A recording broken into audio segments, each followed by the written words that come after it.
The Biden administration imposed a raft of new sanctions against Moscow on Thursday over alleged interference in the 2020 election, a colossal cyber attack against US government and corporation networks, illegal annexation and occupation of Crimea, and human rights abuses. Today, the US Department of the Treasury's Office of Foreign Assets Control took sweeping action against 16 entities and 16 individuals who attempted to influence the 2020 US presidential election at the direction of the leadership of the Russian government, the Treasury said in a statement.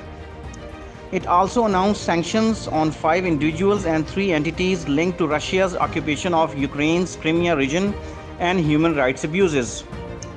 In addition to the broad sanctions issued by the Treasury, the State Department announced it will expel 10 officials from Russia's diplomatic mission in the United States. The sanctions come following President Joe Biden's phone call this week with Russia leader Vladimir Putin and a Russian force amassed near the Ukraine border.